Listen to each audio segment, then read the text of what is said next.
Bonjour et bienvenue sur Origin Sky TV. Cette chaîne est créée à dédier un espace de découverte et d'élévation de conscience. À chaque vidéo, vous rencontrez des personnages inspirants, des parcours uniques. On vous propose aussi des outils concrets pour élever vos vibrations. Aujourd'hui, j'ai le grand plaisir de recevoir Olivier Benoît. Il est directeur de recherche, conférencier et formateur. Il a appris à comprendre la mécanique de transformation de l'information en mémoire, connaissance et conscience. Très vite, il a associé ses travaux à la mécanique quantique et aux travaux de nombreux scientifiques et professeurs. Il est créateur de la technologie OSense. On va voir ça ensemble tout de suite. Juste avant, dans la description de la vidéo, vous trouverez tous les liens qui vous permettront d'en savoir plus sur lui. Et il y a aussi le lien PayPal si vous voulez contribuer au développement de la chaîne et je vous en remercie par avance. Alors, installez-vous confortablement, abonnez-vous et restez jusqu'au bout de la vidéo. Allez, à tout de suite après le générique. C'est parti, go!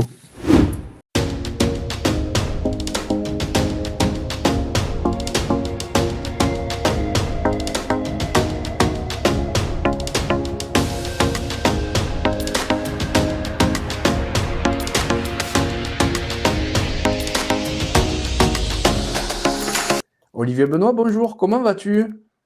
Eh ben, bonjour Sébastien, merci beaucoup. Non, tout va bien. Moi, je vais toujours bien, d'abord. Ouais, Voilà. bon, ça c'est bien déjà. Bah, C'est une bonne, oui, c'est une bonne je t'expliquerai philosophie. pourquoi. Ah, ben, y a Oui, pas... parce que faut faire la différence entre l'environnement qu'il y a autour de nous, qui est effectivement plutôt assez plombant pour beaucoup de monde, et il y a une certaine réalité, faut pas la nier. Et puis en même temps, bah, on a quand même une humanité en nous qu'il faut travailler pour ne pas confondre l'environnement qui nous est apporté, qu'on ne connaît plus, qu'on reconnaît plus, qui nous manque semblait beaucoup de sens. Et puis en fait, bah, finalement, nous sommes quand même des êtres assez extraordinaires profondément et finalement on ne travaille pas là-dessus. Donc beaucoup ne savent plus qui nous sommes, qu'est-ce qu'on fait, la naissance, la mort, l'esprit, l'âme, etc., etc. On a tendance à être un peu trop finalement un bon petit terrestre et d'oublier ce côté humain, ce côté âme, et ce côté certainement de divin qu'il y a en chacun de nous. Voilà, mais de façon raisonnée un petit peu plus aussi. Oui, c'est vrai. Euh, Ouais, alors déjà, je te remercie d'avoir accepté mon invitation, déjà, dans un premier temps. Euh, plaisir. et, et pour les personnes qui ne te connaîtraient pas, alors, qui est Olivier Benoît? Pour commencer, un petit peu connaître ton parcours. Hmm. Bon, alors on va faire simple parce que, comme je le dis souvent, ceux qui ne me connaissent pas, ils ont plutôt envie de savoir finalement s'ils se reconnaissent dans certaines façons, certaines réflexions et certains éléments peut-être en tout cas on pourrait partager aussi aujourd'hui, plutôt que d'abord de savoir en fait qui je viens de façon un peu longue. Donc j'ai fait vraiment très très simple. J'ai 63 ans, j'ai un parcours très, je ne vais pas dire atypique, on est tous atypiques de toute façon. Donc voilà, mais enfin en attendant, quand j'étais jeune, c'est vrai que j'étais un petit peu celui qui a inventé plein de choses. J'avais 20 interrupteurs près de mon lit donc je manipulais l'électricité et pas mal d'autres choses qui faisaient peut-être un petit peu peur à mes parents. J'étais batteur, disc jockey, je mariais, j'avais aussi bien la boîte de jeux Magie 2000 que Physique 2000. Voilà, donc D'accord. finalement, c'est des domaines un petit peu qu'on n'associe pas forcément. D'abord, on a des personnes qui sont plutôt assez à réfléchir, mathématiques, physique, etc. Et puis moi, ce qui m'intéressait, c'est vraiment le monde plus grand. Donc c'est vrai que c'est quand j'avais 10, 11, 12 ans et plus, c'est près, et puis ça ne m'a pas quitté, bien sûr, mais le monde des extraterrestres, des ovnis, de l'hypnose, etc. J'ai découvert le magnétisme à l'âge de 12-13 ans. Bon, alors ça fait, D'accord. on ne sait pas quoi en faire à cet âge-là, finalement, à part Oui, mettre la c'est main sûr. sur son ventre et ça va mieux. Et puis, beaucoup pourraient dire, mais est-ce que je peux l'utiliser? Est-ce que je ne vais pas faire mal? Est-ce que je fais bien? Et voilà, bon, donc on n'a pas les éléments non plus. Mais bon, en tout cas, ça fait partie de ces éléments. Et puis, très vite, j'ai été dans un parcours d'ingénieur que j'ai abandonné à la fin de la première année. J'étais un très bon élève, mais c'était pas le sujet. Mais en fait, je me reconnaissais pas vraiment là-dedans dans un parcours classique. Et donc, vu tout ce que je faisais à côté, j'ai l'impression d'être en retard quand j'étais dans ces endroits-là. Et puis, D'accord. moi, ce qui m'intéressait déjà à l'époque, c'était non pas d'apprendre un domaine particulier, comme par exemple les maths, les physiques ou je ne sais quoi, parce que d'ailleurs, je n'étais pas, encore une fois, très appelé dans ces domaines-là, mais c'était d'être un peu la multiprise avec la possibilité déjà de connecter des domaines qui n'étaient pas des frères amis, comme la spiritualité, comme donc j'étais en train de citer, mais après les philosophies, les peuples premiers, Mayas, Sumériens, Atlantes, etc. Et puis les thérapies, les neurosciences. Voilà, moi je me suis dit petit à petit, si je veux comprendre, si je veux faire une enquête sur qui nous sommes, sur la vie, eh bien, c'était une approche finalement assez, pour moi, qui avait du sens. C'est de dire, bah, si chacun des physiciens, chacun des philosophes, chacun des thérapeutes ont des pratiques, des connaissances particulières, donc des pièces de puzzle, grosso modo, eh ben, si je peux mettre sur une table les pièces de puzzle de beaucoup dans des domaines différents, ben, peut-être que j'arriverai à les connecter entre elles et à avoir une image plus grande. Bon. D'accord. Et une image plus grande pour répondre à quoi? À des inexpliqués. Mais aussi, finalement, pour que cette connaissance puisse me donner en moi une véritable clé, une véritable intégration pour me dire, mais est-ce que les peurs devraient exister? Est-ce que la culpabilité devrait exister? Comment, en fait, on fonctionne? Et pas seulement par notre mental cérébral. Bon, donc j'ai eu un gros parcours pendant 40 ans à organiser les entreprises à haut niveau dans différents pays. J'avais 50 personnes avec moi et donc on était vraiment plutôt très recherchés dans ces domaines-là, ces domaines assez impalpables, hein, parce que qui dit information dans les entreprises, ça veut dire mémoire, ça veut dire gestion des connaissances. Donc c'est quand même des matières qu'on ne peut pas vraiment toucher, C'est vrai. qu'on C'est peut vrai. palper. Voilà. T'es Donc un tu vois. détective un peu, quoi. Ouais, c'est-à-dire, oui, si tu veux, bien sûr détective, mais j'aime bien toucher, être sur le terrain, finalement, comme un détective aussi. Donc, se poser des questions, et si on a des possibilités de réponse, c'est de les tester. Parce que si je ne les teste pas, je peux, et c'est peut-être le problème des chercheurs qui cherchent, voilà, c'est qu'à un moment donné, on croit avoir trouvé quelque chose qui pourrait nous satisfaire parce qu'on a beaucoup investi en temps, parce que voilà, on a fait une vraie démarche. Et puis s'apercevoir que c'est pas la bonne route, ou alors c'est finalement pas le résultat. Mais par contre, la route était bonne, mais pas vers la fin. Bon, tout ça fait que voilà, c'est ça mon parcours. Alors c'est un parcours donc très sérieux entre guillemets dans ce domaine-là, dans le domaine des technologies aussi. Et donc, bah, en fait, là, j'ai 63 ans. Ça m'a jamais quitté, ce monde de l'impalpable, de l'invisible. Et c'est revenu d'autant plus en force dans les événements de ma vie il y a une quinzaine d'années. Des voyages aussi en Inde, à Euroville, en Ukraine avant tout ça, où Ok. j'ai été dans des centres très avancés de médecine non invasive, comme on dit, de biorésonance et autres. Et, et voilà, tout simplement, donc j'ai continué ce parcours. Voilà. Alors, tellement que ben, aujourd'hui, je couvre beaucoup de domaines. Donc, je cherche, bien sûr, j'expérimente. Donc, j'ai une démarche vraiment d'expérimentation. Ok. Et ces expérimentations me permettent d'avoir fait des dispositifs. Aujourd'hui, il y a 40 000 de mes dispositifs dans la nature quand même. Donc, c'est pas D'accord. rien. J'en ai 40 000. Donc, ces dispositifs me permettent d'avoir du retour des personnes. Donc, Bien sûr. j'ai assez une démarche de bouche à oreille aussi, parce que quand on expérimente, il faut être humble. Mais c'est vrai que quand il y a 40 000, j'ai 600 élèves dans mes cours qui Ok. sont des cours de 10 personnes. Ok. J'en ai formé 600. Je suis thérapeute toutes les nuits avec mes dispositifs. Voilà, je suis conférencier. Donc, je couvre vraiment l'ensemble euh, comme un grand système de vérification et d'expérimentation. Voilà. D'accord. Et ce dispositif, Alors, tu es le directeur de Osense, Osense Life, je Au crois. sens large, oui, oui, oui, Voilà. exactement, au sens large, ouais. Et ce dispositif, il sert à quoi?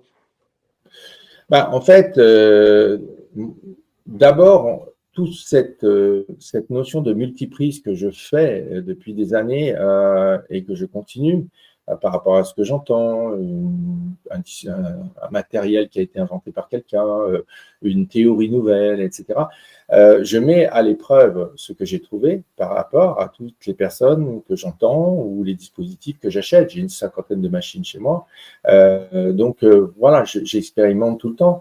Et d'ailleurs, au passage, j'applaudis toujours les personnes qui font concrètement les choses, qui concrétisent ce qu'ils pensent. Avoir des idées à chaque instant, c'est relativement facile. Ce qui est plus complexe, c'est d'aller jusqu'au bout. C'est d'aller vraiment le fabriquer et d'aller ensuite l'utiliser. Donc voilà. Et après, de le faire utiliser, parce que c'est tout ça qui est important. Est-ce que c'est une démarche qui est pour autant un peu reproductible? C'est en ce sens-là que je me sens très philosophe, euh, parce qu'il ne faut pas oublier qu'à partir du XVIe siècle, il y a eu le mot physicien qui est sorti, scientifique physicien, Oui. mais en fait, avant, on appelait ça les philosophes de la nature des choses, ceux qui définissent la nature des choses. Grosso modo, avant, les philosophes s'occupaient du pourquoi et du comment. Et à Oui. partir du XVIe, devant la complexité potentielle du comment, donc il fallait spécialiser différents domaines de recherche pour essayer de comprendre le comment ça marche, comment on pourrait le faire marcher. Et c'est comme ça qu'en fait ce terme science, scientifique, physicien est sorti. Voilà. Mais avant, ils ont la même racine de fonctionnement, que ce soit les physiciens scientifiques que les philosophes. C'est la recherche de la vérité par la raison, la logique, le sens, l'ordonnancement, comme dirait Descartes. Voilà. Ok. Oui, d'accord. Et voilà. Et Descartes, il faut comprendre que beaucoup de personnes utilisent le mot cartésien, mais à mauvais escient. En fait, le terme n'est pas juste. Souvent, quelqu'un qui vous dit non, arrête, arrête, je comprends rien, moi je suis cartésien, j'aime bien les choses boum, boum, boum, etc. Et puis, oui, ben, Descartes, c'était exactement ça. C'est-à-dire que lui, il doutait de l'apparence de la réalité. C'est-à-dire que lui, les cinq sens que nous avons sur le plan terrestre, eh bien, permettent de décrire l'apparence de ce qu'on semble voir, ce qu'on semble entendre. Donc, comme ça semble, il doute de nos sens. Il est très proche de la zététique en philosophie, donc le doute, mais un doute constructif quand même, pas le doute pour douter absolument de tout, et voilà. Donc, en fait, quand on est cartésien, en fait, c'est plutôt la soif d'apprendre, d'aller chercher la vérité par un lien de sens, et surtout pas de dire finalement ce que les gens auraient dû dire quand ils disent cartésien, c'est-à-dire je suis matérialiste, c'est-à-dire je crois à une réalité qui démarre dans la matière. Donc les gens confondent véritablement le terme, et c'est pas le seul, hein. Il y a plein de mots qui sont ou inversés ou qui n'ont pas du tout, ont été complètement dérivés. D'accord. Donc voilà, donc le monde des philosophes est pour moi absolument passionnant, mais comme les autres. Donc euh, tout le monde a une part de vérité dans cette affaire. Donc je me dis, si je les rassemble, je pourrais peut-être trouver une grosse part, comme je suis gourmand. Donc, et c'est alors donc tout ça pour dire, c'est que je suis arrivé à une théorie pratique, parce que la théorie, c'est un mot qui est un peu pénible des fois. D'abord, ça peut être pompeux, donc un modèle, une théorie, voilà, un guide de mise en pratique que j'appelle donc que j'ai appelé longtemps la théorie du tout. Mais comme sur Internet, il y a d'autres personnes qui prennent cette terminologie-là de théorie du tout et qu'on n'est pas du tout dans les mêmes explications et les Vous mêmes n'êtes pas objectifs. d'accord. On sait pas qu'on est bon, on n'est pas d'accord. Je dirais que c'est intéressant pour tous d'avoir des discours différents pour s'enrichir. Donc là-dessus, il y a la notion des accords, c'est pas moi qui peux l'annoncer. Mais par contre, je trouve qu'il faut mieux éviter les confusions pour les personnes qui écoutent. Donc c'est pour ça que je l'appelle depuis quelque temps la théorie de l'unité ou la théorie unifiée de l'unité, c'est-à-dire retrouver le chemin de l'unité parce qu'on n'arrête pas de dire on est tous connectés, le hasard n'existe pas. Bah, Oui. oui, ok. Ça serait Alors, bien de le montrer. Ben, déjà de le comprendre, c'est parce que il y a une vraie mécanique de l'invisible. Comme je dis à mes élèves, nous sommes une horlogerie de lumière, quoi. Et l'invisible est très organisé, très organisé. Bon, c'est l'objet de tout ce que je fais. Donc, le principe unifié du tout, le fait de faire le multiprise depuis tout ce temps-là, ben, m'a amené à comprendre que nous sommes plus concrètement, non pas un seul être sur le plan terrestre, et que notre réalité ne démarre pas ici, là. Sébastien, pour que la forme de Sébastien existe, hein, il faut que Sébastien ait de l'énergie, parce que l'énergie doit se densifier pour créer, que les atomes se connectent entre eux à travers les électrons, entre autres. Mais l'énergie ne vient pas de nulle part et il faut des mondes invisibles dans lesquels Sébastien se trouve, mais pas sous le nom de Sébastien. En gros, Sébastien est une multiplicité d'êtres, ce que j'appelle aussi un multi-être. Et il faut comprendre que sur Terre, Sébastien, tu as différentes émotions potentielles que tu peux associer à une émotion, à un événement, pardon. Il y a un événement qui t'arrive, tu peux te mettre en colère, tu peux te mettre en colère et moqueur. Tu peux être un peu triste aussi, peut-être, parce que finalement, c'est une situation qui, sur le moment, n'est pas gaie du tout. Donc, tu vas associer des émotions et tu acceptes complètement d'avoir un panel, une boîte à outils d'émotions et sur lequel tu vas mettre un peu de ci, un peu de ça sur un événement. Et bien, dans une échelle plus grande, dans la galaxie de Sébastien, eh bien, pour que tu sois affiché sur Terre, comme un hologramme, on pourrait y revenir éventuellement, eh bien, il faut que tu existes dans des mondes d'avant. Et il y a toute une construction. Et tout ça pour dire que si tu es un être multiple, un multi-être, ça veut dire qu'en fait, tu n'es jamais seul. Et ça, c'est beau, parce que quand tu comprends véritablement les impacts de tout ce que je dis, et de tout ça, dans sa praticité, dans son quotidien, eh ben, tu te dis, mes premiers gardiens, c'est les miens. Après, je peux avoir des anges gardiens un peu plus loin, je peux avoir des guides, je peux avoir, voilà, là, on peut aller là-dedans. Mais tes autres êtres dans les mondes impalpables, mais qui sont toi, c'est toi. Tu es un ensemble, tu es un assemblage. Chaque instant de ta vie, c'est un assemblage de moi, c'est pareil, etc. Donc, ben voilà, donc mes dispositifs, que ce soit les disques ici qu'on prend dans la main, c'est des amplificateurs, des grosses antennes, grosso modo, sur ma galaxie, sur mon multi-être. D'accord ? D'accord. Moi, je ne vais pas aller trop loin, mais chaque être en toi, en moi, chaque être d'un humain, mais d'un animal, c'est pareil, ils ont chaque être en nous, dans notre cartographie, dans notre galaxie personnelle, eh bien, a un rôle. Il y en a un qui s'occupe de te purifier, l'autre de te réparer, l'autre de te guérir. La différence entre réparer et guérir, c'est la volonté. Si tu te fais mal et que tu te coupes, tu vas avoir une plaie. La première chose, c'est qu'on nettoie la plaie sur le monde terrestre. Ah, tu t'es fait mal ou machin. Quand on est gosse, les parents, tout de suite, ils vont enlever le caillou, machin, etc. Mais c'est quand même quelque chose qui se passe après. Ça sera toujours la démarche. On nettoie. Bon. Après, bon, ben, donc on a une plaie, on a du sang. Et qu'est-ce que la réparation? Ben, on va le voir par le phénomène de cicatrisation qui doit démarrer. Alors, il y en a qui sont lents à démarrer, il y en a qui sont ultra rapides à démarrer. Et puis, il y en a qui iront jusqu'au bout de la cicatrisation, c'est-à-dire que c'est tellement fait à fond, avec volonté, certainement inconsciente, que dans un mois, tu ne verras même pas que je me suis fait mal. J'ai une guérison totale. Voilà. Donc, je me suis réparé totalement, donc on ne le voit plus. Et puis, il y a d'autres personnes, ils ont des marques. Ah, tu vois, cette cicatrice-là, ben là, j'étais petit, je me suis cassé la gueule, je me suis cassé la figure dans un supermarché. Voilà, je l'ai là. À quelque part, c'est que ça veut dire que ben, c'est une trace. Pour X raisons, cette cicatrisation n'a pas été jusqu'au bout, jusqu'à être, à quelque part, une espèce de résurrection. À la différence de la religion, nous sommes des êtres où on est en résurrection permanente. On le sait qu'il y a des milliards d'atomes qui tous les jours meurent et des milliards d'atomes en nous qui naissent. Quand on se régénère une plaie et qu'on ne la voit plus là, bah ici, ça s'est donc régénéré totalement. Ça s'est régénéré, oui, oui. Ouais, bah c'est comme si j'ai fait une résurrection entre des morts et des naissances et finalement, ça revit. C'est nos cellules Donc, qui sont, qui bah, se, qui se ouais. régénèrent. Mais chaque cellule est un être vivant. Chaque cellule, effectivement, fait partie d'un ensemble et voilà, on peut, effectivement, je vais te rejoindre là-dessus, mais comme la réalité de ce que tu es ne démarre pas sur le plan terrestre, il y a des forces.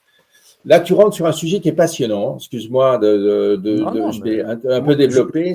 je trouve que c'est passionnant dans tous les cas. Donc, Oui, en fait, Newton était très intéressé. Newton, vous apprenez tous à l'école la physique de Newton. Bon, en fait, il y a beaucoup d'autres physiques, mais celle-là, c'est presque la plus pénible, on va dire, pour ceux voilà, avec les robinets qui fuient, etc.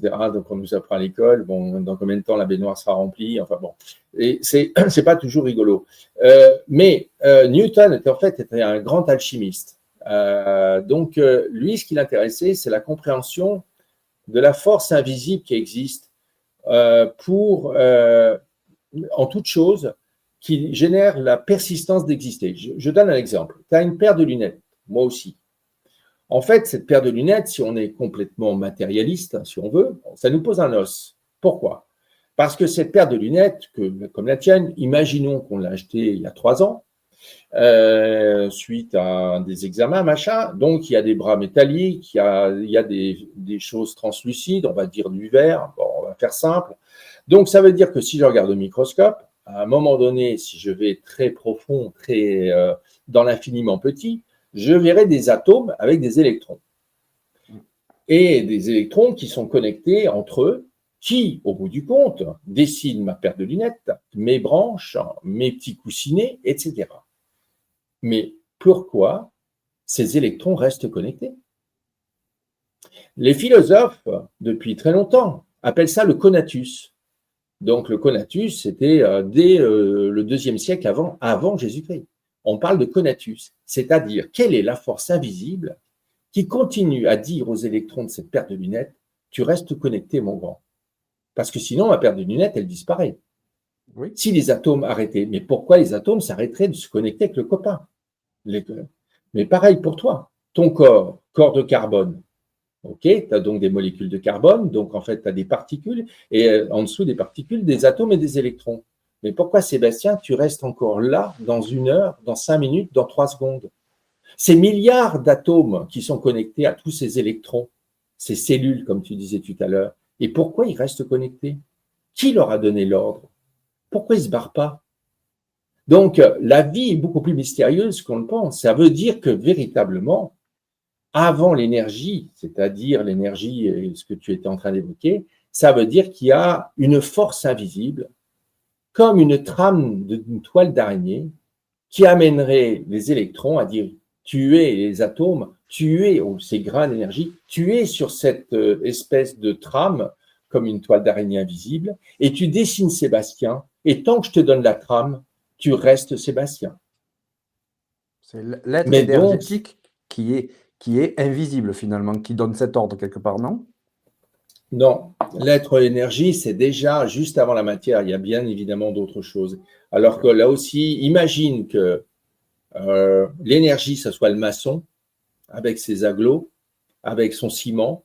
Et puis, mais par contre, si tu prends un maçon puis tu lui donnes pas un plan d'architecte ou un plan que tu as dessiné toi-même, si tu veux, je sais pas quelle tête aura ta maison. Il fera ce qu'il veut. Ça Oui. risque d'être assez rigolo. Donc, il a besoin d'un plan qui joue avec des géométries, des carrés, des ronds, etc., et qui dessine une maison avec des pièces, des séparations dans les pièces entre la cuisine et le salon, etc. Donc, ça a été dessiné et on lui demande au maçon de remplir ce plan qui est sur papier et de le faire en volume et de rendre apparent cette forme que tu souhaitais. Eh ben, c'est pareil, c'est-à-dire qu'avant le monde des énergies, il y a beaucoup d'autres domaines qui vont faire cette espèce de plan de D'accord. construction à Les chaque instant. architectes. Voilà, quelque part. Voilà. Alors donc, c'est ces mondes profonds qui sont dans le domaine des ondes, dans le domaine de l'information, dans le domaine du sens. Enfin voilà, donc on est encore une fois une merveille en fait, vraiment une merveille. Et c'est vrai que on est dans un monde aujourd'hui où on a rompu depuis 2500 ans à peu près cet enseignement sacré. jusqu'à se dire… Aujourd'hui, on a beaucoup de gens qui pensent que beaucoup de choses sont inutiles de savoir, qui sont en fait profondément notre existence. C'est que, est-ce que tu as eu une vie avant ta naissance? Qu'est-ce que la naissance? On parle beaucoup de vie après la mort, etc. Mais vous pourriez aussi parler en même titre et vous poser des questions sur y a-t-il eu une vie avant la naissance? Bah, enfin, pour moi, bien sûr que oui. Enfin, ça va de sens que s'il y a une vie après la mort, du coup, ben, avant la naissance, il y avait une vie aussi. Enfin, ça va ensemble, voilà. Ouais. Donc, pour moi, ça semble inconcevable qu'il n'y ait pas quelque chose avant, c'est sûr. C'est sûr, mais c'est vrai qu'on voit nettement moins de livres sur le sujet, éventuellement, que la vie après la mort. Bien sûr qu'il y a une continuité, tu le dis, pour toi, ça te semble effectivement logique. Alors après, l'intéressant, c'est de comprendre la mécanique qu'il y a derrière. Alors, pourquoi comprendre la mécanique de cette invisibilité? Quelle est la différence entre l'âme et l'esprit? Comment se passe l'esprit et la conscience? Pourquoi quelque chose d'inconscient pourrait devenir conscience? Alors, justement, je suis de plus en plus intéressé par le sujet, mais j'essaye de comprendre, ce n'est pas forcément évident. Jung parle du soi, de la conscience et de l'inconscient. Sa théorie, finalement, rejoint un peu ce que tu dis maintenant. Oui, alors Carl Gustav Jung, il est effectivement passionnant sur des domaines. Il y a évidemment beaucoup de personnes qui participent à ces réflexions. C'est pour ça que on évoque là, par exemple, des philosophes, mais Jean-Jacques Rousseau, dans les philosophes des Lumières, mais tous, Galilée, Spinoza, passionnant Spinoza, donc aussi. Donc effectivement, il y en a beaucoup qui ont des vraies belles réflexions. Et derrière ce que tu dis et ce que tu es en train d'intervenir, c'est finalement comment peut-on connecter du Carl Gustav Jung, par exemple, avec de la physique ou avec une thérapie EFT ou de l'Access Bar ou de la trame, par exemple. C'est-à-dire qu'il doit bien y avoir des connexions, ou les neurosciences. Oui, il y a un lien. Enfin, pour moi, Bien sûr. il y a un lien, c'est certain. Mais tu as raison, et c'est là, effectivement, c'est tout ce travail de lien, de création du lien, et c'est d'ailleurs, j'en ai créé une symphonie musicale, la symphonie des liens, donc avec 150 instruments, 90 choristes, 9 mois de boulot, voilà. Donc oui, j'en suis tellement persuadé que le garçon, il s'est mis à faire aussi une symphonie avec son binôme Théodore Aristov, et donc c'est vraiment assez magique. Donc oui, bien sûr. Et je crois qu'on partage le fait qu'il faut savoir créer du lien et se poser. Voilà. Alors, c'est vrai que c'est un mécano multidimensionnel. C'est encore mieux que le Rubik's Cube. Voilà. Entre la matrice dans laquelle nous pourrions être et le fait que nous sommes aussi en dehors de la matrice. Donc, il y a toutes des notions impactantes qui sont assez drôles, finalement. Et puis, combien de fois… quand on est dans cette démarche que tu as aussi, c'est tout d'un coup, tu dis, mais en se réveillant, ah oui, mais alors, si ça est connecté à ça, je comprends le sujet, que ça faisait déjà 2 ans que ça me titillait, mais je ne trouvais pas la réponse. Et maintenant, il y a peut-être un voile de réponse. Oui. Et voilà, donc, bon, alors moi, c'est mon travail, non pas que de réflexion, mais c'est vrai d'action tous les jours. Donc, c'est vrai que les disques ici, ou ce genre d'appareil ici, écran tactile, qui agit sur l'aura et par les ondes. Voilà, c'est un énorme sujet, ça, de toute façon. Okay. Oui. Ça vaut le coup de faire une émission rien que sur ça. Oui, non, voilà, c'est très avancé parce qu'il faut comprendre que, et ça, par contre, vous le savez beaucoup les uns les autres, c'est que vous avez une aura autour de tout ce qui est vivant. On peut le représenter sous un phénomène qu'on appelle l'effet Kirlian. Souvent, à l'école, on pouvait vous montrer une feuille de chêne ou une feuille d'arbre avec son rayonnement autour de la feuille. Mais un chien, un chat, un moustique, voilà, tout. Et je rejoins tous ceux qui ont compris que tout est onde avant d'être énergie. C'est un peu… voilà. Et donc, il faut comprendre ce que ça veut dire. Ça veut dire que dans ta dimension des ondes, ton corps n'existe pas, puisque tu es onde avant d'être énergie et l'énergie avant matière. Donc, tu es en fait, on parle de ton aura. Et on parle ensuite de la compréhension, c'est quand j'ai mal au ventre, est-ce que c'est parce que j'ai mal au ventre que je trouve mon aura, mon rayonnement, méchant subtil, ou est-ce que c'est parce que mon aura a été trouée à ce niveau-là qu'il m'a projeté une faiblesse dans l'estomac? Eh bien, c'est en fait le deuxième élément. Et c'est ça qui est passionnant. On relève ça avec des machines aussi comme le BOL, le GDV, qui sont des machines qui permettent de le faire en quelques minutes, vraiment en 2-3 minutes. Et tous les travaux de beaucoup de chercheurs comme Royal Raymond Rai, Fulda Clark, Caroline McMackey, Barbara Hero, etc. Donc, il y a quand même beaucoup de monde qui ont passé leur vie là-dessus. Et c'est passionnant de comprendre les clés harmoniques et les serrures dans l'aura. Voilà, les barilles. Donc voilà, donc ça, ce sont mes grands sujets. En fait, tout ça est le même sujet, hein, mais dont on tourne le regard sur Oui, une facette plutôt qu'une autre. voilà, Mais en c'est ça. C'est fait, souvent notre vision. On va. Et justement, j'ai ouais, une question, mais pourquoi? Alors, moi, je trouve que ça, la science et la spiritualité, c'est en fait c'est la même chose expliquée avec des mots différents. Voilà, pour faire simple, grosso modo. Pour moi, je vois ça comme ça. Pourquoi, dans notre société d'aujourd'hui, la plupart, en tout cas, énormément de scientifiques, coupent ce côté spirituel pour se concentrer qu'à la science, en sachant que ben, la plupart des informations va manquer, puisque je vois ça que ça va ensemble. Donc si on coupe, il y a la moitié des informations qui n'existent plus. Pourquoi ils ne vont pas chercher autre part que dans la science? bah, déjà parce que je pense que le chaînon manquant entre les deux manque par définition. C'est-à-dire que profondément, dès le départ, encore une fois, les philosophes qui sont très spirituels, qui sont des grands penseurs, qui vont se permettre de réfléchir et pour comprendre, donner du sens à du comportemental de quelque chose, à du psychologique, à beaucoup de phénomènes. Donc, ces gens-là, Sénèque, quand il va te dire quand tu auras des appris espérés, je t'apprendrai à vouloir. Si vous comprenez ce qu'il veut dire derrière, mais ben, c'est absolument passionnant. Quand Pierre Teilhard de Jardin va dire Dieu ne fait pas, mais Dieu fait se faire, ou nous ne sommes pas des êtres terrestres vivant des expériences spirituelles, mais nous sommes des êtres spirituels vivant des expériences terrestres. Donc, et je pourrais vous en citer beaucoup. Donc, on a de ce côté-là. Les scientifiques ont certainement, d'aujourd'hui, contemporains, ont certainement perdu leurs racines. Encore une fois, leurs racines émanent de la philosophie. Et les philosophes, donc, ont la même démarche. Je répète, ils ont une démarche de quel est le fil conducteur qui pourrait amener une situation non expliquée à peut-être avoir des explications que je pourrais transmettre à quelqu'un. Donc, pour ce faire, on est obligé d'avoir une démarche d'expérimentation, de mesure, de méthode.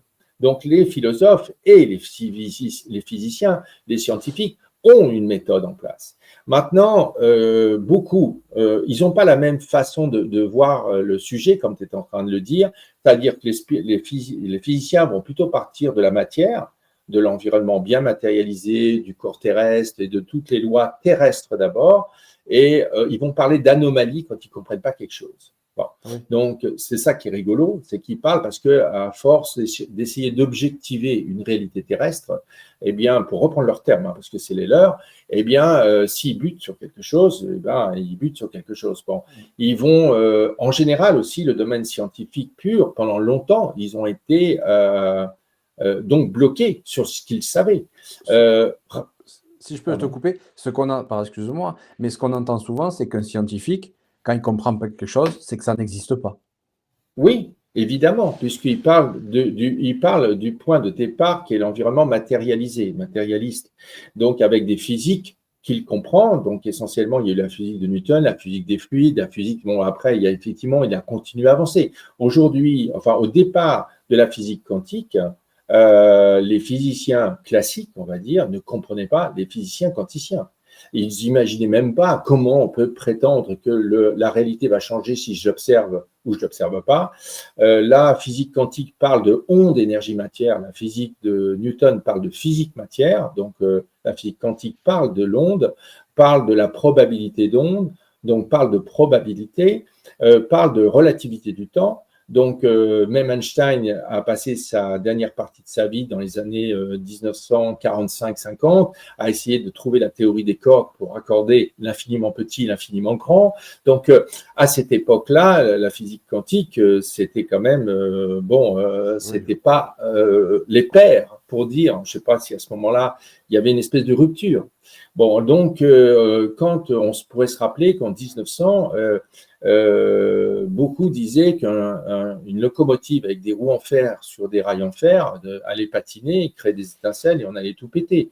Il y en a d'autres dans les années 1800 et quelques, pour les frères Wright, qui commençaient avec leur biplan à essayer de faire voler un avion à 250 kilos dans l'air. On a dit, mais vous déconnez, c'est pas possible, ça tombe. Bon, jusqu'au moment où jusqu'au moment que Venturi, italien, a compris que si on crée une aile qui génère une dépression entre le haut de l'aile et le bas de l'aile, on crée une force opposée à la pesanteur qu'on appelle la force de la portance, portée. Donc, c'est une force qui va vers le haut. Donc, ils ont découvert plus tard. Mais d'abord, les physiciens se sont emballés, comme d'autres, à donner des opinions sans avoir finalement les modèles derrière. Mais parce qu'ils sont physiciens, j'ai pas les modèles, donc c'est, comme tu es en train de le dire, ce n'est pas possible jusqu'au moment où un jour il y aura le modèle. Quand on voit John Webb avec son télescope spatial qui apporte de nouvelles données sur les galaxies et la naissance, le Big Bang, le côté anthropique, tout d'un coup, il y a une espèce de blanc chez les physiciens et astrologues, pardon. Et donc, en train de dire, là, on est emmerdé, quoi. On ne sait plus répondre. Oui, c'est vrai. Et c'est vrai que ça les embête tellement que presque il faudrait que ça n'existe pas, ou presque ils n'entendent pas, des fois, j'ai l'impression. Ouais, mais en fait, tu sais, Sébastien, tu as la physique, on parle juste de la physique de Newton, la physique quantique, Oui. mais il y a la physique de la théorie du chaos, il y a la physique du plasma, il y a la physique de la cinématique, des ondes de forme, il y a la loi de la causalité de Carl Gustav Jung et de Pauli de 1945, prix Nobel de physique. Donc, moi, je les connais, toute cette physique-là aussi, et je les connais dans leurs grands principes, et c'est sûr que quand tu les connais, tu as une compréhension qui peut se modifier, se modeler différemment que si tu ne les connais pas, évidemment. C'est sûr. Je voudrais qu'on parle aussi d'un sujet, on en avait parlé avant, mais je voudrais qu'on parle de l'IA. L'IA, aujourd'hui, elle est de partout. Vraiment, tout le monde s'en sert plus ou moins, mais elle est vraiment de partout, hein. On voit même maintenant les voitures autonomes, les choses comme ça. Alors déjà, est-ce que tu peux nous dire, je ne suis pas tout seul, mais qu'est-ce que l'IA et comment s'en servir à bon escient? Oui, alors, moi, c'est vrai que quand je parle de ça, alors déjà, je peux me permettre d'en parler parce que je suis encore dans les technologies et pour ma société au sens live et pour toutes les bases de connaissances de mes utilisateurs. Donc, on utilise des bases privées de documents, d'échanges dans les réseaux sociaux privés que nous avons, où on a des robots qui vont chercher l'information pour aller remplir des bases documentaires interrogeables par des intelligences artificielles. Tout ça dans un environnement privé. Bon, donc j'utilise ça aussi dans d'autres domaines qu'on maîtrise parce qu'on fabrique donc ces plateformes pour nous d'abord. Donc, mais avant, je le faisais pour d'autres clients. Mais maintenant, c'est pour nous. Donc déjà aussi, je connais très très bien ça. Puis comme je le disais au préalable, quand tu m'as demandé un peu mon parcours, le monde de l'information, de la mémoire, de la connaissance, en fait, j'étais dans cette notion de capitaliser, d'accéder à l'information et à la connaissance collective dans une entreprise, par exemple, je me la posais il y a 20 ans déjà. Bon, donc c'est vrai que je suis particulièrement sensible à ça. Maintenant, pour moi, il y a beaucoup d'éléments intéressants dans cette affaire-là, si on veut. En tout cas, des points de réflexion, je vous délivre déjà. C'est que d'abord, est-ce que sa naissance est terrestre? Ça, déjà, là, c'est la première question quand même, parce que quand on peut stocker, c'est même plus des milliards, c'est des picots, c'est des Google octets, des pico-octets, etc., de milliards de choses, voilà, sur du stockage. C'est quoi la technique du stockage? Oui, non, mais avant les serveurs, il y a du stockage pur. Le stockage, encore une fois, est un process, une puissance X dont il est connecté à de multiples éléments de stockage. Je dirais que déjà, le stockage, il se fait comment? Ensuite, de là, on sait bien qu'aujourd'hui, on a l'impression que ça fonctionne en nanosecondes, cette affaire. Parce que en espace de les uns les autres, on voit bien que on peut avoir de plus en plus des réponses presque immédiates. Et vu que toutes les semaines, il y a des avancées de dingue, alors on se dit, ok, je lui pose des questions, pourtant des fois qui peuvent être un peu complexes quand même. Il a été me chercher les infos dans des supports à une vitesse absolument nanoseconde. Et il a ensuite analysé et il me fait des beaux documents maintenant. En plus, il me fait des jolies présentations. Et en plus, il va me dire après, mais tu pourrais aussi te poser telle et telle question derrière tout ça. Bon, et tout ça en 10 secondes, 20 secondes ou quelque chose comme ça. Donc, déjà, posez-vous la question, est-ce que c'est un saut naturel de l'évolution ou est-ce qu'on n'a pas, depuis quelques années maintenant, créé une évolution d'une réalité artificielle, berceau d'une intelligence artificielle? Ça, c'est un premier sujet et on ne va pas rentrer dedans. Je suis plutôt là pour vous donner peut-être des points complémentaires de réflexion. Donc là, vous avez cette notion-là à tout point de vue. On pourrait dire, est-ce que normalement, en 2025, on aurait dû être dans ce plan d'évolution si tout avait été naturel dans l'évolution des choses? Donc, bon, alors après, jusqu'où on peut parler d'artificiel et de naturel, tout ça, n'empêche qu'on a l'impression vraiment que tout ceci a été amené vers quelque chose qui a conduit, qui a créé la maison, le berceau, la naissance d'une IA qui est née en 2022 dans le grand public. Donc, il y a quand même très peu de temps, il y a effectivement 3 ans. Alors, maintenant, ça, c'est d'un premier point. Il y a un autre point aussi qui est… alors, bien sûr qu'aujourd'hui, on est dans l'étape 1, qui est la découverte. Ça va super vite. Et donc, on est waouh, on est dans l'effet waouh, on est dans le fait que seul, je deviens une équipe. Mais quand on est une équipe, on peut se retrouver seul. C'est-à-dire que ça explose l'équipe humaine, des fois, pour ramener à un. Mais quand on est un, eh ben, alors là, c'est pas mal, on devient plusieurs. Bon, avec ce genre de choses. Donc, finalement, ça a des espèces de cocorico. Voilà, ça nous met, on dit, tu as vu, on n'est pas en plus obligé de dire qu'on a été un peu assisté. Finalement, à une époque, j'aurais eu 10 personnes pour m'assister. Ben, aujourd'hui, j'ai autre chose, mais je ne vais pas donner le nom de mes 10 personnes systématiquement quand je travaillais avant. Bon. Donc, on a cette notion-là qui est actuelle. Et pour autant, vous verrez tous les jours de plus en plus on glisse vers, évidemment, une notion qui va vers moins de personnes donc, qui pourront travailler. Donc aussi moins de salaire, moins de dépenses, moins d'acheteurs, moins d'économies, moins plein de choses.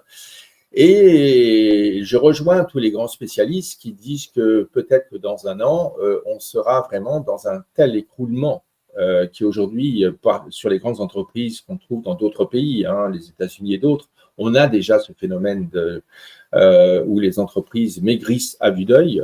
On pourra arriver à un point où est-ce que nous n'allons pas être inutiles?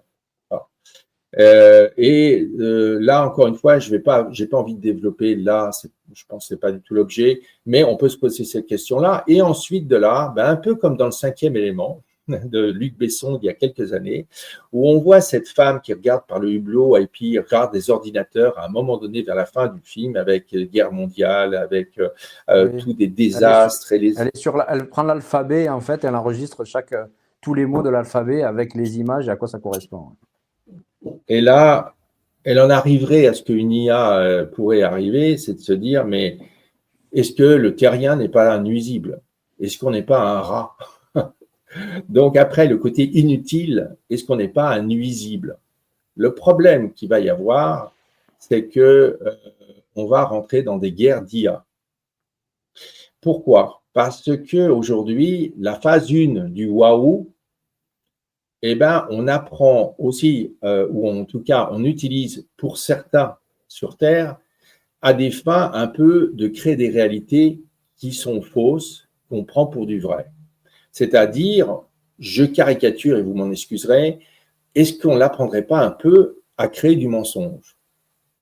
Et si on utilise l'IA pour créer un peu des mensonges, est-ce qu'il ne va pas devenir psychopathe?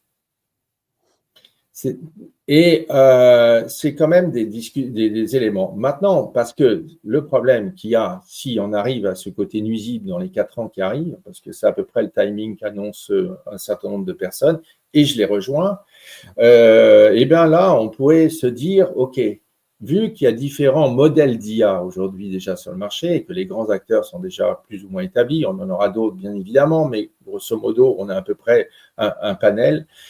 Eh bien, on risque d'avoir des IA un peu psychopathes ou un peu beaucoup dans certains, et puis d'autres plus humaines, avec des valeurs peut-être plus humaines. Et s'ils veulent nous détruire, alors ils pourraient devenir eux-mêmes nuisibles, puisqu'ils voudraient nous détruire parce qu'on aurait fait du mal à la Terre. Mais sous quels critères? Alors, soit on a des IA qui pourraient faire quelque chose d'assez destruction ou élimination de masse, soit, et là, ça leur posera un problème dès le départ, avant de passer à l'acte, parce que serait-il devenu nuisible total, ou alors il faudrait qu'ils fassent une sélectivité à la genre Minority Report, un film aussi, Tom Cruise et compagnie. Avec Tom Cruise. Voilà. Donc, est-ce que là, il y aura une sélectivité en disant, bon, Sébastien, il a des super jolies valeurs d'humanité, c'est bon, vert. Lui, là-bas, oh, rouge. Oula, rouge. Pas bon. Donc, en tout cas, on peut, parce que ces films sont toujours aussi très intéressants. Il y a des jolis autres films, évidemment. Mais en tout cas. Je disais, ça me fait penser à Terminator avec Skynet. Là, la façon dont tu parles, on y est en plein quand même. Hein. Je veux dire,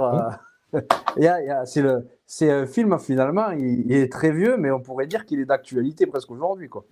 Ouais, absolument. Donc Terminator, les Matrix dans certains domaines bien sûr, parce que en fait, sommes-nous en fait dans un grand hologramme et c'est en ce sens que attention, ne confondez pas ce que Sébastien, tu t'affiches sur Terre actuellement avec un parcours que tu as décidé dans ton âme avant que papa maman soit super, on leur a donné la possibilité de créer une enveloppe pour que l'âme se connecte, Sébastien.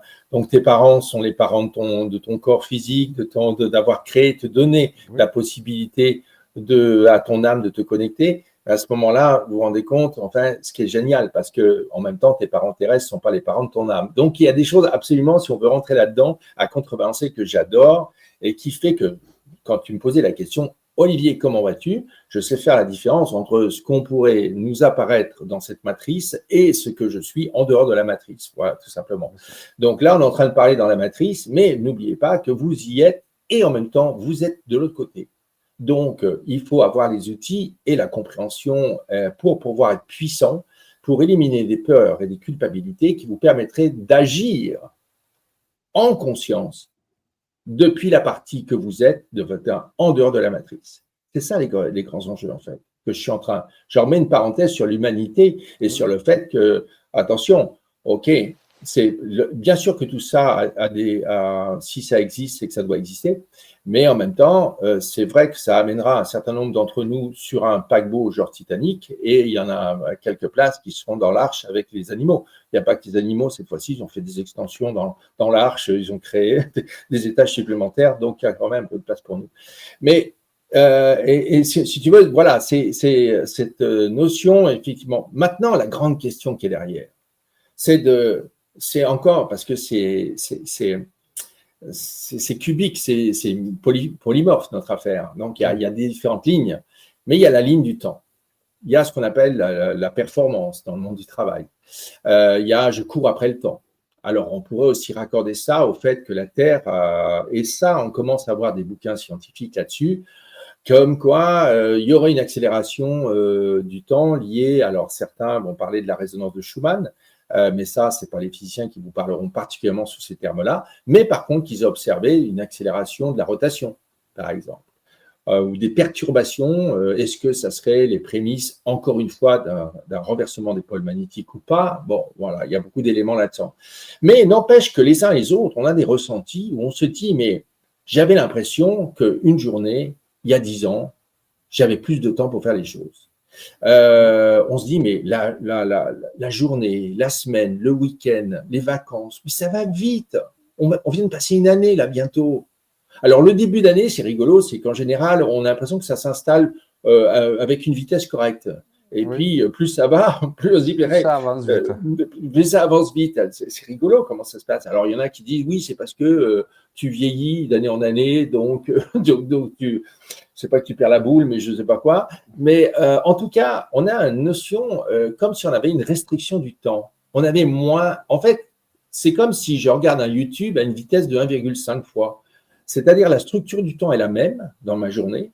Il y a bien 60 secondes dans une minute, il y a bien 60 minutes dans une heure, mais ça va plus vite. C'est exactement comme si je regardais un Vimeo, un YouTube à une vitesse accélérée.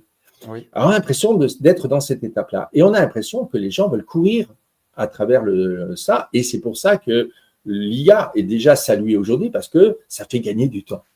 Mais sommes-nous nés normalement et naturellement pour être des bêtes de travail? Ou sommes-nous à l'apogée maintenant d'un système mondialiste qui a été à son comble, à son sommet, à tous les points de vue, économique, sociétal, éducatif, politique, agroalimentaire, à tout ce qu'on veut, et écologiste, et tout ça. Et que, en fait, plus ça se resserre et plus les maillons, on a l'impression, finalement, les engrenages n'ont plus l'air d'avoir l'écran aligné, quoi. Mais on a l'impression que le problème, on ne peut plus tourner un engrenage, on fout en l'air les autres, et pour autant, si je touche à rien, ça ne marche pas, ça déraille. Donc, on est un peu à se dire, si ça avait été totalement naturel, est-ce qu'on aurait eu ce genre de décalage? Donc, c'est bon, ok, point. L'évolution était différente peut-être. Ok, mais maintenant, là, l'IA est là pour nous dire, écoutez, de toute façon, les gars, je fais votre boulot, il faudrait 1000 mecs pour faire ce que je fais moi en 10 secondes, sauf que les 1000 mecs ne peuvent pas travailler ensemble, parce que plus ça va, moins vous savez bosser ensemble.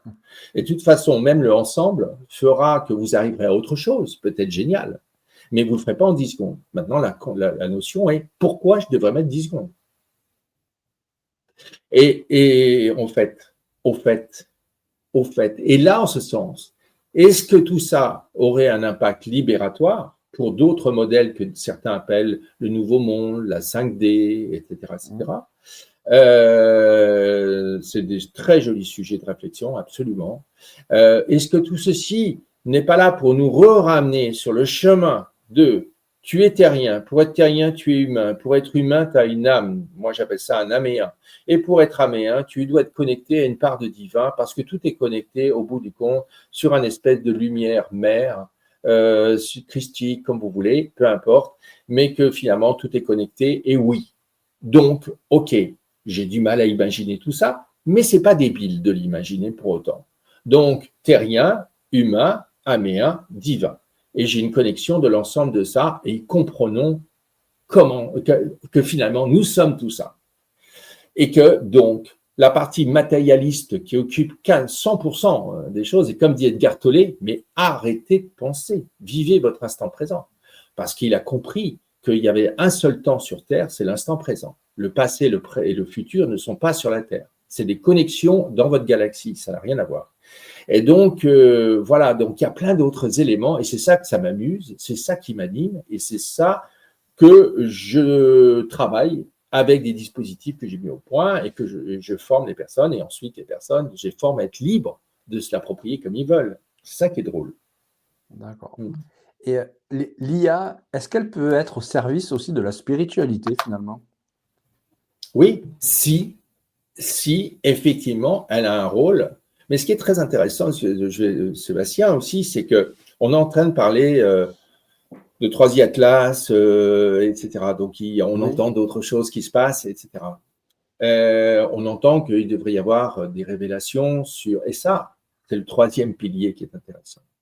C'est-à-dire qu'on a l'impression, les uns les autres, je crois, de plus en plus, à avoir un vrai problème sur l'adhérence à quelque chose de politique humaine, je vais appeler ça comme ça, et nos dirigeants, où on se dit, là, franchement, j'ai du mal à m'identifier, à m'intégrer, à me sentir appartenir à quelque chose.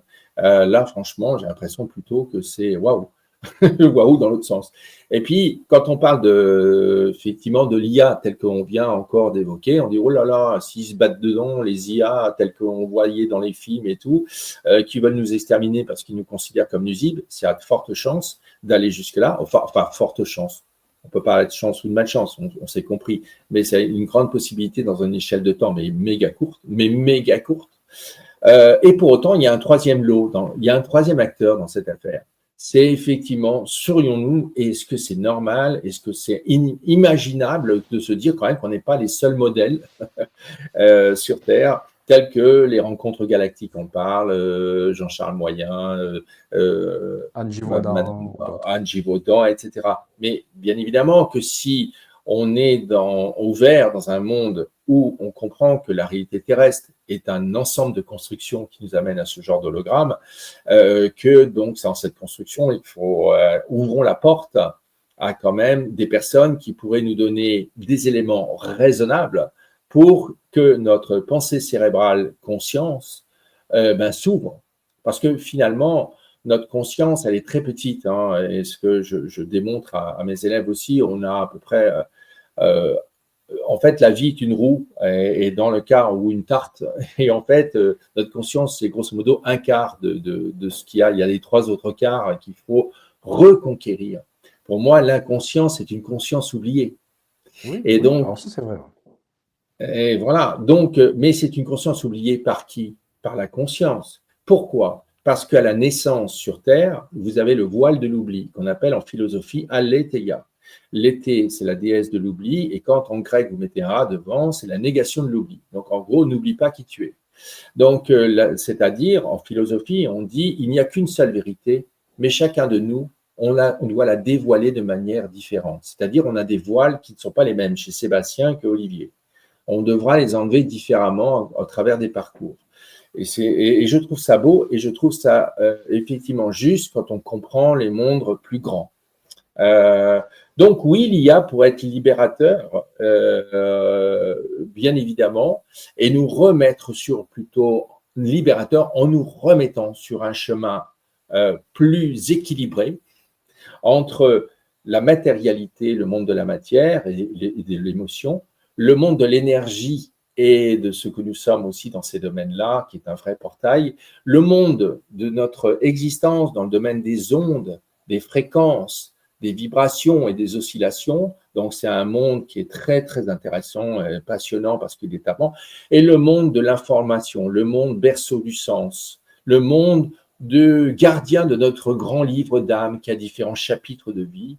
Sébastien, tu as peut-être eu des vies en dehors de la Terre aussi. Et il y en a aussi dans nos jeunes populations, il y en a de plus en plus qui sont des enfants qui sont étonnants. On en connaît peut-être chacun dans nos familles. Et j'ai eu une réflexion il n'y a pas plus longtemps que hier avec ma fille en disant ok, elle a des enfants comme d'autres et que ces enfants, il y en a, et je discute avec des personnes d'une mairie d'une grande ville de France où ils disent on a une espèce d'ensauvagement de nos jeunes. Mais quand on regarde de près, pour autant, certains jeunes sont dans des familles où ils élèvent bien, ils parlent beaucoup avec leurs enfants, etc. Et pour autant, ils vont avoir, possiblement, ils pourraient avoir ça. Et on s'aperçoit que finalement, je me pose une question en me disant, mais est-ce qu'on n'a pas des enfants aujourd'hui de 3, 4, 5, 6, 7, 8 ans qui sont finalement assez élevés et qu'on a descendu le niveau de l'école aussi, de l'apprentissage et des respects entre les personnes, etc., qui fait qu'il y a un décalage qui leur pose un problème et qui pourrait amener une approche d'existence bifurquée, artificielle, lorsque, en fait, ils auraient envie de s'ouvrir, mais qu'ils ont une espèce de castration psychologique. Tiré vers le bas. Mais ça aussi, est-ce que ça serait pas... Alors là, après, on est dans du complotisme quasiment, mais est-ce que ça serait pas fait exprès par certains dirigeants ou même plus haut pour éviter qu'il y ait un plus grand éveil, on va dire, de conscience de la population? Est-ce qu'il n'y aurait pas quelque chose qui serait fait dans ce sens-là? Parce que je ne crois pas qu'ils font ça juste parce qu'ils disent baisser le niveau de l'école, c'est naturel, alors qu'en fait, ça aurait été fait exprès. Bon, sur ces sujets, effectivement, sur des chaînes, c'est toujours un peu particulier pour moi, dans le sens que je peux, d'abord, le mot que tu évoques, complotiste, pour moi, c'est en fait la liberté de penser, et on doit Oui. avoir des possibilités encore de penser sans qu'on nous dicte la seule et unique manière de penser. Bon, donc, je pense que donc j'aime pas ce terme-là. Je trouve inapproprié. Je trouve qu'on doit pouvoir discuter, échanger, et peut-être faire une démonstration qui permet d'amener l'autre à peut-être évoluer ou confirmer certains de sa façon de penser qui pourrait s'appuyer de plus en plus sur des fondations de quelque chose. Bon, ça c'est déjà le premier point que je voulais dire. Après, oui, je trouve que nous sommes dans un monde d'ignorants. Et je ne suis pas le seul à le dire, évidemment. Donc, on est dans un monde où la connaissance n'est pas vraiment là et on a beaucoup de personnes qui portent des opinions par éducation, par des ressentis, par plein de choses, mais pas par la connaissance et la connexion de choses entre elles. Et, mais voilà, même moi, dans ma famille, je peux avoir des personnes qui sont assez encore une fois, cartésiens lorsqu'ils utilisent le mauvais mot, et poser effectivement et pas pouvoir parler avec eux parce que finalement, voilà, ils sont très limités et Oui. ils n'ont pas envie, de Oui, mais c'est savoir. ça, exactement. Il y a une pensée unique et ce que dit l'autre qui est différent, ils n'ont même pas envie de savoir. Après, ça serait encore un autre sujet, un gros débat. Ça pourrait faire plusieurs émissions, ce sujet-là, parce que c'est vrai que Mm. bah, c'est impressionnant. Euh, j'ai une dernière question à te poser, Olivier. Je pose à tous mes invités, mais que dirais-tu à Olivier d'il y a 20, 30 ans, si tu pouvais le croiser? Alors, j'aime beaucoup cette question parce que en fait, j'ai eu pour le moment trois grandes phases. Une phase ado, où j'ai inventé, créé, j'étais très orienté vers les mondes plus grands. Et ensuite, je me suis retrouvé phase 2. Dès 20 ans, j'ai créé ma société et dans les domaines que je vous ai cités tout à l'heure. Et là, je me disais, mais je suis pas dans le bon pays, la France. J'étais trop, je le dis avec du recul maintenant, et comme je suis plus d'abord dedans, donc j'ai rien à vendre. Voilà. Donc j'étais vraiment très recherché. Je me suis occupé de la Commission européenne, je me suis occupé de beaucoup de choses plus ou moins connues ou très connues, et donc on était vraiment des référents dans ces domaines-là. Mais en gros, je me dis, mais qu'est-ce que je fais là? Et j'ai compris que c'était un grand plan de formation pour me préparer à la partie 3, où j'allais rassembler le monde des connexions des choses entre la mémoire, la connaissance, la conscience, etc. Mais de savoir comment ce monde impalpable en fait fonctionne, donner des définitions à ces choses-là, etc. Comment savoir structurer. Et je rappelle, structurer, je vous en ai parlé tout à l'heure, c'est un peu comme la toile d'araignée qui permet à la matière de se mettre dessus. Donc en fait, j'ai compris tout ça plus tard en disant, mais j'ai eu une super formation, on m'a mis dans un système de formation, et comme j'ai des capacités à apprendre, non pas pour apprendre, mais apprendre pour connecter, ben, j'ai en fait, tout ça est devenu une espèce de révélation, et à partir du moment où je me suis retrouvé dans cette phase 3, dans un but de bien-être et de, voilà, dans ce que je viens de un petit peu de vous expliquer, eh bien, donc là, j'ai pu sortir ma puissance de tout ça. Mais ma formation a duré 35 ans. Oui. Donc, oui, mais bon, on est lama en 3 ans chez les bouddhistes. Bon, bon, moi j'aurais mis 35, mais en même temps, j'ai une telle compréhension et la théorie unifiée de l'unité est tellement puissante et donne des explications à tellement d'inexpliqués. Je peux vous dire pourquoi vous avez l'impression que vous avez déjà vu quelqu'un. Je peux vous dire pourquoi Masaru Emoto, sur 2 verres d'eau, amour et haine, il aura une structure de l'eau qui va changer instantanément. Je peux vous dire pourquoi certaines personnes qui ont travaillé sur des poussins avec des robots et qui ont démontré comme zut, j'ai oublié un autre nom, c'est pas grave, vous montre que la pensée peut modifier des comportements dans la matière. Je peux vous expliquer donc beaucoup d'éléments sur la connexion de cet esprit, de la conscience, pourquoi on dit, les médiums disent esprit es-tu là, pourquoi les médiums sont capables de vous voir l'avenir de quelque chose qui n'aurait pas été fait. Parce qu'en fait, il y a d'autres notions du temps. Il y a plusieurs temps, il y a plusieurs lignes de temps. Et prochainement aussi, j'interviendrai sur le décryptage d'un film que j'adore qui s'appelle Entre deux rives, un pont entre deux rives, donc Entre deux rives, avec Keanu Reeves et Sandra Bullock. Je l'ai vu la semaine dernière, ce film, justement, tu vois. Ouais, bon, voilà. Bon, donc, comment est-ce possible que deux personnes qui sont décalées de 2 ans pourraient se retrouver? Donc, moi, j'ai fait toutes des… Voilà, j'adore ce genre de choses. Je l'avais vu aussi comme toi plusieurs fois. Et après, je l'ai décrypté et je me suis dit, waouh, le gars qui a créé ça, super. Parce qu'il y a des choses absolument dingues dedans à comprendre.